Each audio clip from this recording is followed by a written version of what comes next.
시몬 베드로가 대답하여 이르되 주는 그리스도시요 살아계신 하나님의 아들이시니이다. 베드로가 이렇게 예수님께 자신의 신앙을 고백하였을 때 예수님께서는 이것을 크게 기뻐하셨습니다. 왜냐하면은 베드로가 이와 같은 신앙 고백에 이르게 된 이것은 예수님께서 기다리셨던 일이기 때문입니다. 예수님께서 제자들을 부르시고 이 제자들과 함께 생활을 하시면서 그들에게 하나님 나라의 복음을 가르쳤고 하나님의 뜻을 가르치셨습니다. 그리고 그들을 데리고 다니시면서 놀라운 이적을 보여주셨던 것입니다. 그 모든 일들의 목적은 제자들이 예수 그리스도가 누구이신지를 진정으로 깨달아 알고 그로 말미암아 구원을 얻으며 그로 말미암아 복음의 증인이 되게 하시기를 원하셨기 때문입니다. 마침내 베드로가 이 고백을 통해서 예수 그리스도께 대하여 자신의 진실된 믿음을 고백하였고 이것을 기반으로 해서 드디어 하나님의 교회가 세워질 수 있게 되었던 것입니다. 오늘 우리는 이 신앙의 고백이 얼마나 중요한지를 알아야 됩니다. 신앙의 고백이 진실되어야 그에게 구원이 있는 것입니다. 그가 자신의 마음으로 예수 그리스도께 대한 참된 신앙을 고백할 수 있게 되어야 하나님의 은혜를 진정으로 받게 되는 것입니다. 로마서 10장 10절 말씀을 보면 사람이 마음으로 믿어 의에 이르고 입으로 시인하여 구원에 이르느니라. 즉 마음과 입술이 일치가 되어야 돼요. 마음속에 믿음이 자리 잡고 그 믿음이 입술로 고백이 될 때 그때 그의 그 믿음의 고백, 즉 신앙 고백은 진실된 것이며 그 진실된 신앙 고백 속에 하나님의 은혜와 생명, 구원이 역사한다 하는 것입니다. 로마서 10장 13절의 말씀을 보면 누구든지 주의 이름을 부르는 자는 구원을 얻으리라 하고 말씀하십니다. 주의 이름을 부르는 자, 즉 예수 그리스도의 이름을 부르는 자, 그를 자신의 구주로 고백하고 예수 그리스도를 찬양하고 그에게 기도하는 모든 자는 그의 영혼의 구원뿐만 아니라 그의 삶의 구원까지 받게 되는 거예요. 자, 이 신앙 고백이 얼마나 중요한지. 그러면 베드로가 예수 그리스도에게 고백한 이 신앙 고백에서 주는 그리스도시요라고 고백을 했는데 도대체 이 그리스도가 누구이길래 그리스도라고 하는 고백이 필요했느냐 하는 것이죠. 주는 그리스도시요라는 이 고백은 도대체 무슨 의미일까 하는 겁니다. 성경을 보면은 예수님께서 오셨던 그 시대뿐만 아니라 그 이전부터 이 유대인들이 그리스도를 기다리고 있었다 하는 사실을 알 수가 있습니다. 그리스도라고 하는 어떤 분을 이 유대인 이스라엘 백성들이 기다리고 있었어요. 그리고 그들은 누군가 아주 위대하거나 특별한 사람이 나타나면 혹시 이 사람이 그리스도가 아닌가 하고 확인하는 일들을 늘 했었던 거예요. 그들은 하나님을 믿으면서 그 하나님께 대한 믿음이 어디로 향하고 있었느냐 하면 그리스도라고 하는 분이 오실 것이다 라고 하는 사실을 믿고 그리스도가 오시는 것을 간절히 기다리면서 살았던 거예요. 즉 당시 이스라엘 백성들은 하나님을 믿되 그들의 그 믿음을 그리스도에게 모두 담아서 그리스도께서 오실 것이다 라고 하는 이 사실로서 자신들의 믿음을 나타내고 있었던 거예요. 세례 요한이 와서 많은 사람들에게 회개의 복음을 전하고 또 요단강변에서 세례를 줄 때 얼마나 많은 사람들이 세례 요한에게 찾아왔는지 모릅니다. 그때 유대인들 중에 종교 지도자들이 세례 요한에게 찾아와서 묻습니다.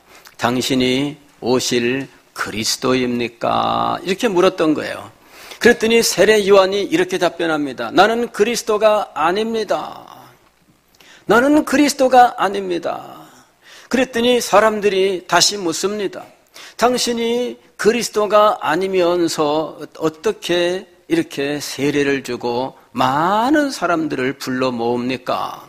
그랬더니 이 세례 요한이 하는 말이 나는 그리스도가 아닌데 나는 그리스도보다 앞에 온 광야에서 외치는 자의 소리일 뿐입니다. 그리스도에 대하여 자신은 어떤 존재냐? 나는 그분의 신발끈을 매기에도 부족한 자입니다. 이 신발끈을 매기에도 부족하다고 하는 것은 하인도 안 됩니다. 그 말입니다. 예, 하인도 안 됩니다. 나는 그리스도에 대하여 나는 정말 보잘것없는 존재입니다. 이렇게 이야기를 했어요. 그랬더니 사람들이 그리스도가 아니구나. 그리고 떠나갔어요. 예수님께서 오셔서 하나님 나라의 복음을 전파하시고 이적을 행하시니까 유대인들이 예수님에게 찾아와서 혹시 그리스도가 아니십니까? 하고 물었어요. 그랬더니 예수님께서 분명하게 내가 그리스도다 이렇게 말씀하지 않으시고 내가 말하는 것을 듣고 내가 행하는 것을 보라 그랬어요.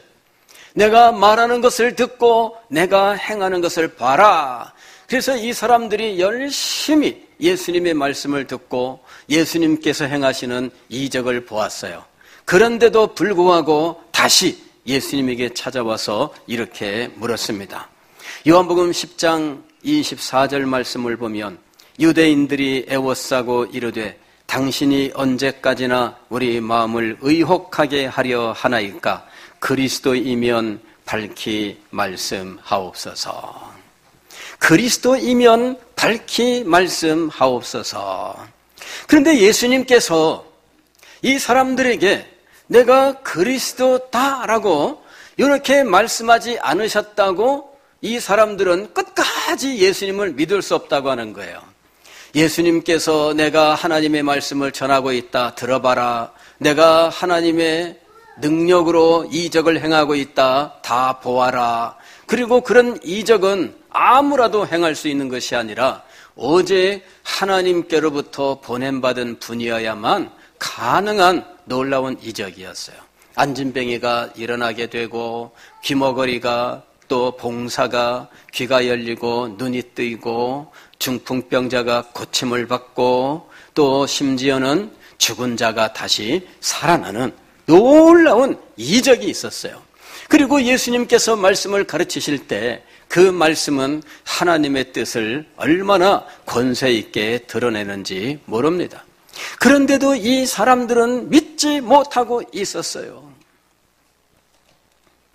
자, 믿지는 못하지만 한 가지 그 사람들에게 공통적인 것이 있었는데 그것은 그리스도를 기다리고 있다라고 하는 거예요. 그리스도를 기다리고 있다. 이것은 이스라엘 백성들이라면 누구나 다 가지고 있는 거였어요. 심지어는 세례 요한도 예수님에게 자기 제자를 보내서 묻습니다.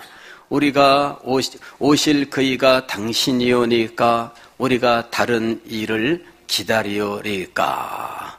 예수 그리스도께 그리스도이십니까? 이걸 이렇게 돌려 물은 거예요.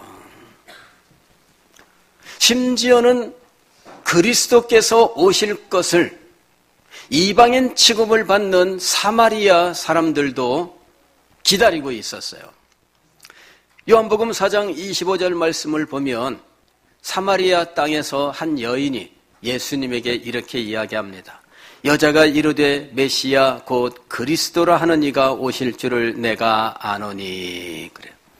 그러니까 사마리아인들도 메시아, 즉 그리스도가 오실 것을 알고 기다리고 있다 이렇게 이야기를 하는 거예요. 그리고 그 그리스도께서 오시면 모든 것을 우리에게 알려주시리이다. 자, 도대체 그리스도라고 하는 분이 누구이길래 유대인들이 이렇게 이 사람이든 저 사람이든 한결같이 그분을 기다리고 있었느냐 하는 것입니다. 그리스도라고 하는 말은 원래 헬라어입니다. 헬라어라고 하는 것은 뭐냐면은 오늘날로 치면은 그리스어를 말해요. 그리스라고 하는 그 나라를 옛날에 이 그리스 사람들이 자기 자신을 말할 때 뭐라고 불렀냐면은 헬라인이라고 불렀어요. 헬라. 그래서 그 헬라어 이렇게 얘기하는 거예요. 가령 우리는 우리를 어떻게 불러요? 한국 사람을 한국 사람 이렇게 부를 수 있죠. 예. 그런데 일본 사람은 한국 사람을 뭐라고 불러요? 예. 현대 일본 사람은 한국인 이렇게 부릅니다. 예. 그런데 옛날 일본 사람이나 한국에 대해서 안 좋은 마음을 가지고 있는 사람은 뭐라고 부를까요? 조센징 그렇게 부르는 거죠. 예. 그것처럼 그리스 이렇게 말할 수도 있지만 이거를 높여서 말하게 되면 뭐라고 부른다고요?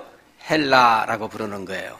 그래서 우리는 헬라어라는 말로 용어를 사용하는데 이것이 그리스어라는 말과 같은 말이에요.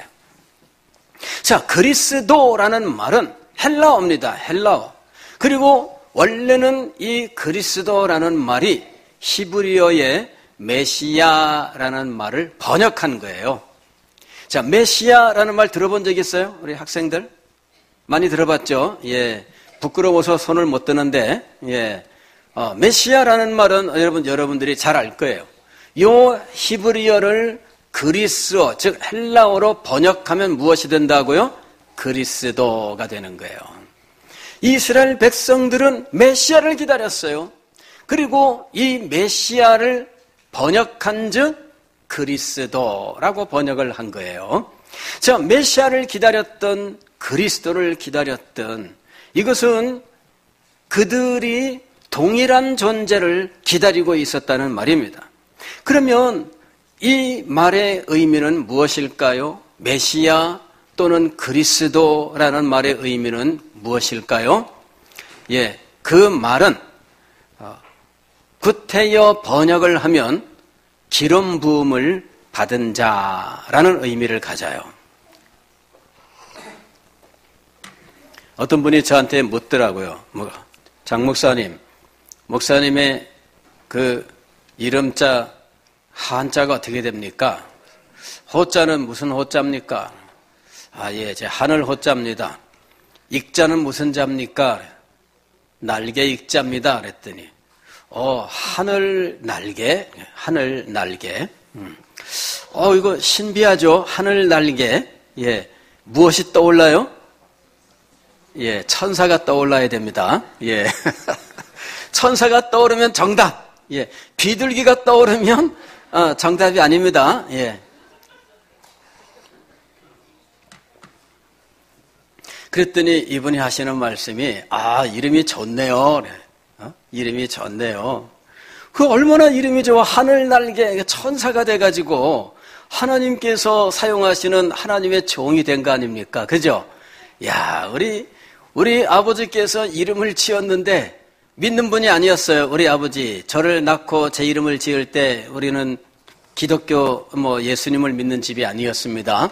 그런데 이름은 어떻게 지었어요? 아주 신비하게 지으신 거예요. 하늘 날개. 그러니 근데 하늘 날개란 뜻으로 이렇게 말하고 다니지 않아요. 항상 뭐라고 말하고 다녀요? 호익, 그죠? 장호익. 제가 어디 가서 이름이 뭡니까? 장 하늘 날개입니다. 그러면 사람들이 다 이럴 거예요. 예. 개명했습니까?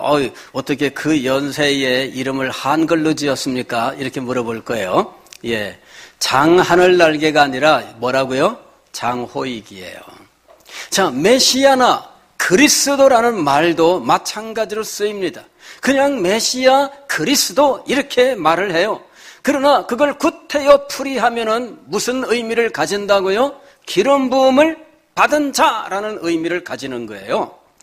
이 기름 부음을 받은 자라고 하는 것은 특별한 종류의 사람들을 부르는 말이었어요. 구약 이스라엘 역사에서 그리스도, 즉 메시아, 기름 부음을 받은 자라고 특별한 종류의 사람들을 불렀는데 그들은 세 종류의 사람이 있었어요. 하나는 왕, 두 번째는 제사장, 세 번째는 선지자입니다. 왕과 제사장과 선지자는 그 직분에 취임할 때 그때 그 사람에게 기름을 부었던 거예요. 그래서 기름 부음을 받은 자라고 하는 거죠. 누군가 기름 부음을 받았다 하게 되면 그 사람이 세 직분 중에 하나를 가진 사람이다, 이렇게 생각하시면 돼요. 자, 세 직분은 무엇이었다고요? 첫 번째는 왕입니다. 둘째는 제사장입니다. 셋째는 선지자예요. 그런데 예수 그리스도만을 특별히 그리스도 혹은 메시아라고 불렀습니다. 구약시대에 기름 부음을 받은 왕이 수십 명이 있습니다. 선지자도 수십 명이 있고 제사장도 수백 명이 있습니다.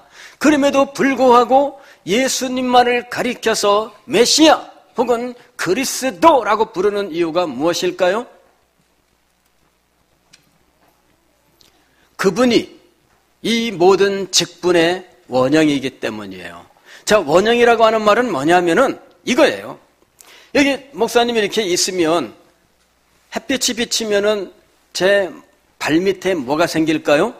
그림자가 생겨요. 그럴 때 그림자는 허상입니다. 실체는 뭐예요? 제 몸이에요. 제 몸이 원래 나고 그림자는 원래의 나가 아닙니다. 그죠? 그냥 원래의 나가 햇빛을 받아서 이렇게 그림자로 만들어졌을 뿐이에요. 자, 성경 예언을 보게 되면 예수 그리스도가 바로 이 실체, 몸이고 예수 그리스도의 그림자와 같은 것들이 있어요. 즉, 예수 그리스도가 메시아, 기름 부음 받은 자 원형이고 그 그림자가 되는 존재들이 있었는데 그것이 바로 왕과 제사장과 선지자였던 거예요. 즉, 이 그림자를 보면은 우리는 무엇을 알 수 있느냐 하면 그림자를 만든 원래의 사람이 있구나, 이걸 알 수가 있습니다. 그죠? 그림자가 없으면 뭘까요? 귀신이죠. 예. 이게 탁 나타나는데 귀신이야! 그랬습니다. 그럴 때 사람들이 무엇을 먼저 확인할까요? 그림자가 있나 없나? 이것부터 확인하죠. 예.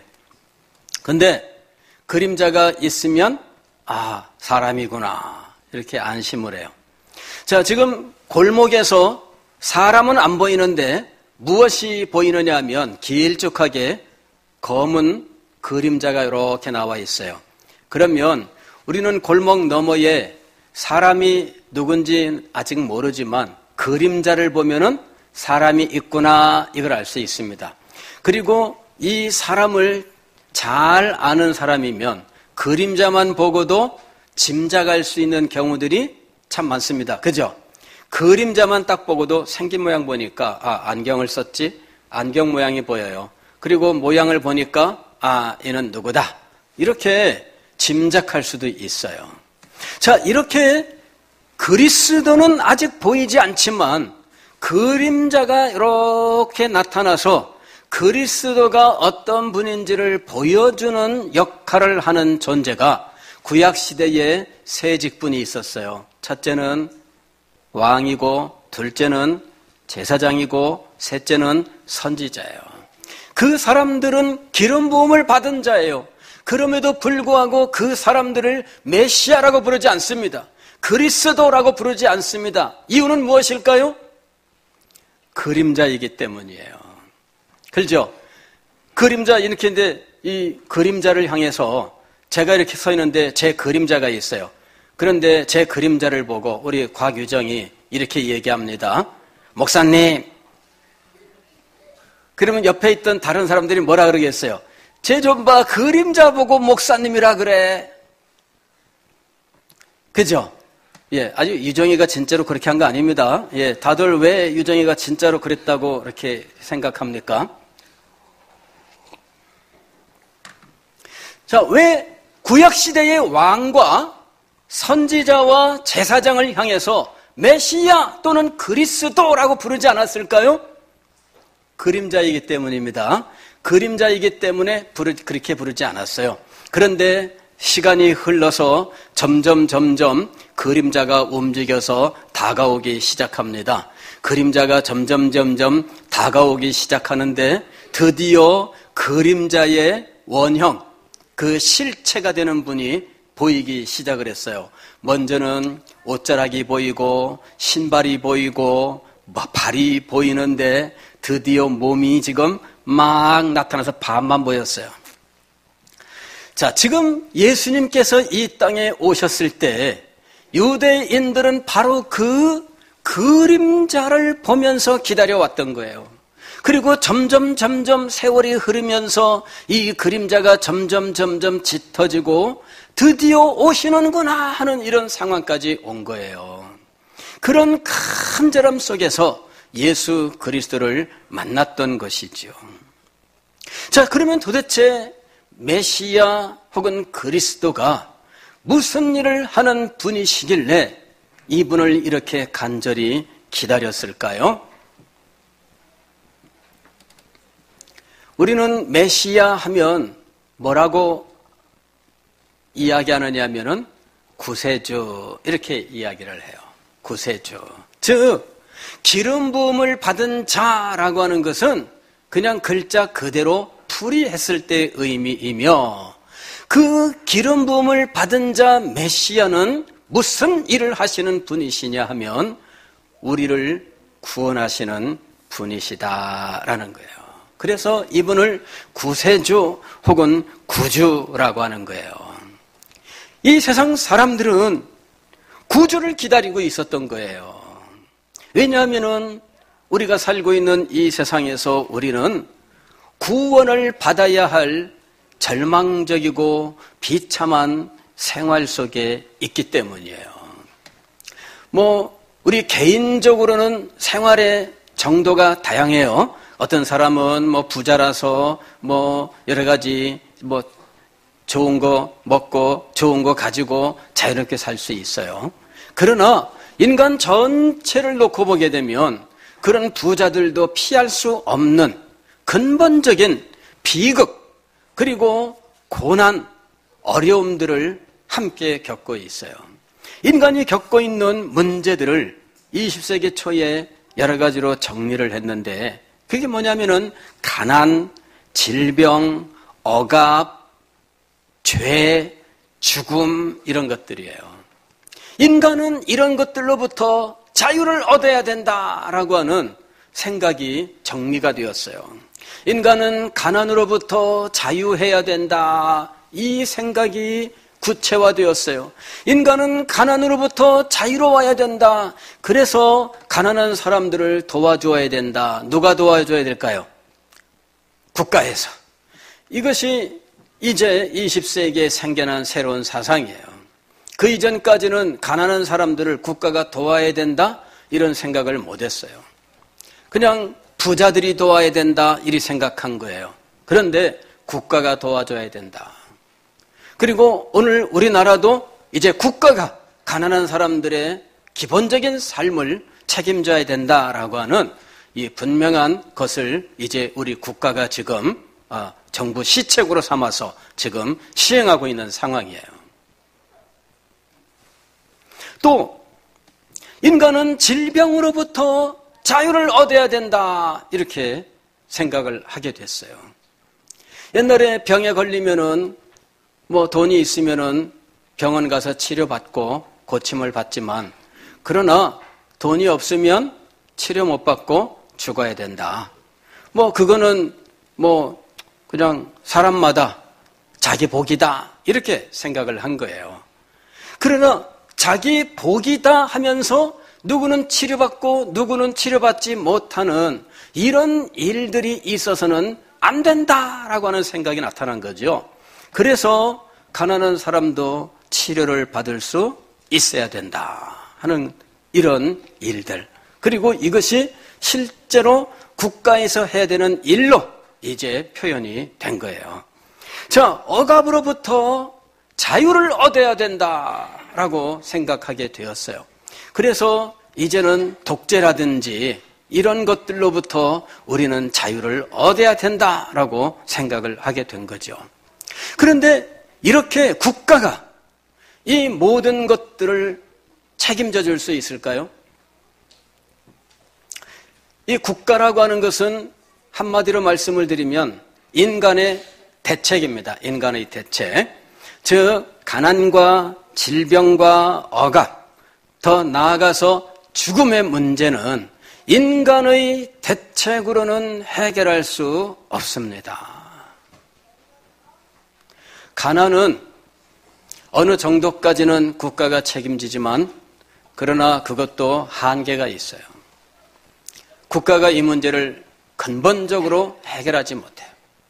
질병의 문제도 어느 정도는 책임을 질 수 있을지 모르나 근본적으로 질병 그 자체를 해결할 수는 없습니다. 억압이라든지 죄라든지 더 나아가서 죽음의 문제는 한 발자국도 간섭할 수가 없습니다. 이것이 우리 인간이 가지고 있는 근본적인 한계예요. 이것이 많은 사람들을 절망에 빠뜨렸어요. 많은 사람들을 슬픔에 빠뜨렸어요. 많은 사람들을 좌절하게 만들었어요. 어떤 사람은 가난 때문에 눈물을 흘리면서 고통을 겪었고 어떤 사람은 질병 때문에 말할 수 없는 어려움과 고통을 겪었던 거예요. 어떤 사람은 가난과 질병이 함께 와서 이 사람의 인생이 너무나 불행하게 되었던 거예요. 어떤 사람은 억압을 받으면서 여러 가지로 삶의 불이익을 받으면서 살았던 거예요. 자, 이 모든 것들은 인간 세상에서 피할 수 없는 불행이었습니다.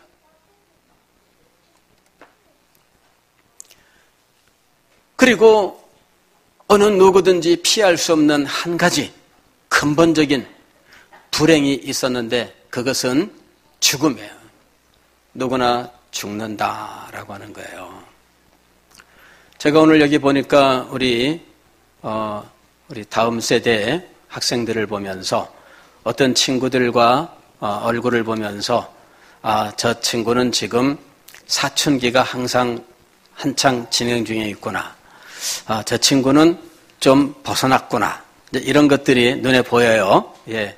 사춘기가 한창 진행되는 친구들은 얼굴이 좀 거뭇거뭇해져요. 옛날에는 환하고 깨끗하고 막 그랬는데 이상하게 사춘기가 진행되면 얼굴이 좀 어둑어둑해지고요. 피부는 하얀데도 어둡게 보여 이상하게 그런 게 있습니다. 예, 그리고 얼굴 표정이 무표정해. 그리고 뭐라고 시키게 되면 불만인 듯한 표정이 나타나. 야, 의자에 저 안에 들어가 앉아. 그러면 예, 이 뭐냐면은 사춘기가 지금 진행되고 있는 거예요.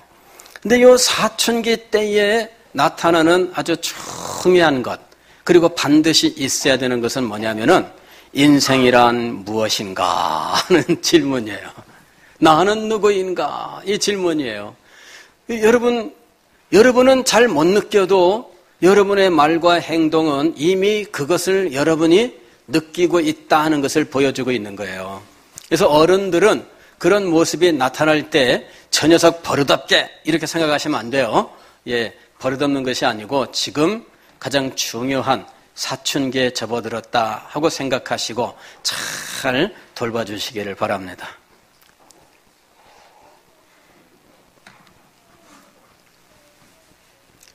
그때 중요한 질문이 있어요. 사람은 왜 죽나? 사람은 왜 죽나? 아니, 왜 죽나까지는 아니어도 죽음이 무서워. 목사님도 초등학교 6학년 때요. 어느 날 갑자기 죽음이 무서웠어요. 밤에 잠들려고 하는데 깜빡 잠들면 내일 아침에 깨는데 지금 이렇게 멀쩡히 깨어 있다가 다음날 아침에 깨는 것이 너무 신기했어요. 그러다가 그것이 내가 알지 못하는 그 저녁과 아침 사이의 그 시간이, 아무것도 모르는 그 시간이 죽음이라면 도대체 어떻게 되는 걸까 하는 생각이 들면서 갑자기 죽음이 무서워서 잠을 자지 않으려고 했어요. 잠을 안 자려고 밤마다 얼마나 제가 노력을 했는지 몰라요. 근데 아무리 잠을 안 자려고 해도 어느 순간 잠들고 아침에 깨는 거 있죠. 그래서 아침에 제가 절망을 했어요. 어젯밤에도 안 자려고 했는데 또 잤구나. 그러면서 절망을 했어요. 그러다가 잊어버렸는데 그 죽음이라고 하는 문제를 제가 다 알지는 못했지만 죽음에 대한 두려움이 찾아오면서 그때부터 제가 신앙에 대해서 진지하게 고민하고 또 책을 읽고 공부하고 했던 기억이 있어요. 여러분, 이 죽음의 문제는 비록 그 실체를 알지 못하고 아직 아무것도 알지 못하는 어린 나이에도 갑자기 무서울 수 있는, 그래서 자기의 존재 자체가 사라지고 자기의 의식이 사라진다고 하는 이런 것들이 얼마나 두려운지, 그런 것들을 생각하고 경험해야 비로소 인간은 성숙하게 되어 있어요. 그래야 그가 비로소 진정으로 예수 그리스도를 만날 수 있는 준비가 되는 거예요. 그래야 진정으로 하나님의 구원의 은혜를 소망할 수 있는 상태가 되는 거예요. 우리는 먼저 이것을 깨달아야 됩니다. 우리는 구원이 필요한 존재이다 하는 거예요. 인간은 구원이 필요한 존재예요.